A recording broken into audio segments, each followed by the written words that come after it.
If you've ever rented out your apartment or house, you've likely collected a security deposit. This deposit is put down to cover any excessive damage that may occur to your property during tenancy, from paint chipping to carpet cleaning. However, many property owners aren't exactly sure what they can charge for. The term normal wear and tear gets thrown around a lot in this industry. It's important to know what things like this mean and how it affects you, your home, and your tenants. Hi, I'm Madison, and today I'm going to answer some common questions about security deposits in California. At Good Life, we get this question relating to these deposits every week. We know that the process can be confusing and difficult to navigate, especially when you aren't familiar with the laws. Luckily for you, we're here to tell you everything you need to know. Before we get started, be sure to give this video a like and subscribe to our channel for more awesome content like this. The first question we get is if there is a limit to the amount of a security deposit you can charge. Yes, the amount depends on whether or not the rental is furnished. For unfurnished property, a landlord can't charge more than twice the amount a month's rent. For furnished properties, you cannot charge more than 3 times the monthly rent. This amount is separate from the first month's rent. For example, if you choose to charge a month's rent for the deposit and the rent is $2,000, the tenants will pay $4,000 at the time of move-in. We recommend that you make the security deposit a different amount than the rent amount. If the rent is $2,500, the security deposit should be less than or more than that. This is because when the time comes for the tenant to move out, they may try to use the security deposit as their last month's rent if the amount is the same. Having a unique deposit prevents this from happening. So what can you use the deposit for?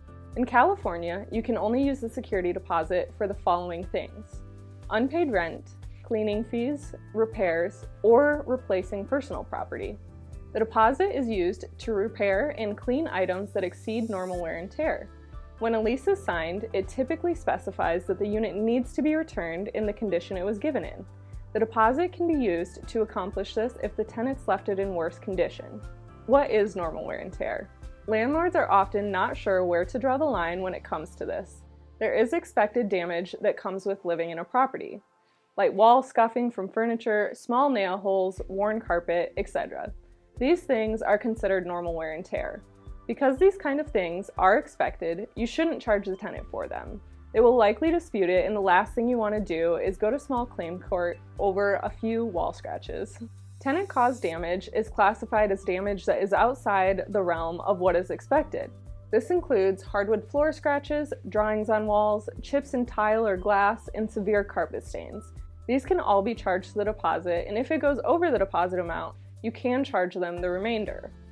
You can also use the security deposit for unpaid rent and cleaning charges. These cleaning charges would be used in order to bring the property back to the condition it was when they moved in. So what is useful life? Useful life determines when a part of the home, such as carpet or paint, needs to be redone entirely. Even a great paint job only lasts a few years, and this alters how much you should charge your tenants. The expected life of paint is usually 3 years depending on the property. At Good Life, we charge tenants that have been at the property for 1 year 2/3 of the paint cost.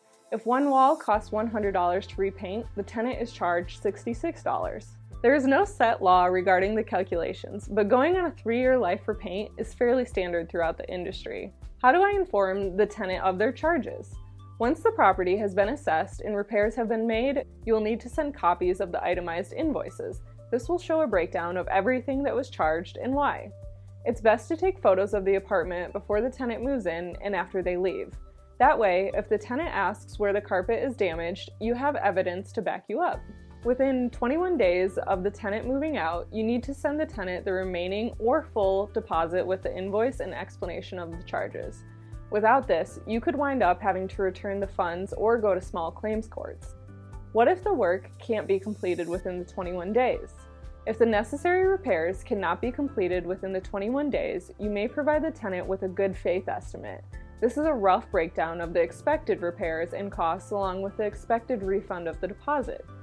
Once the work has been completed, you must notify them within 14 days and adjust the returned amount if needed. So, can I charge a pet deposit too?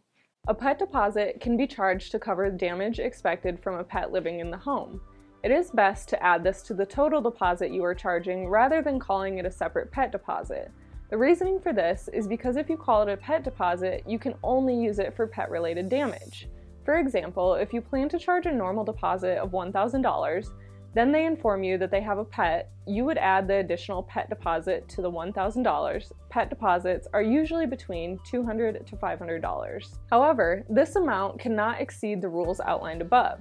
If you want to charge them an extra $500 deposit for a pet, this cannot be more than twice the rent for the unfurnished and 3 times for the furnished. And that wraps up today's video. We hope this answered your questions about security deposits in California. If you have any other questions, leave us a comment below.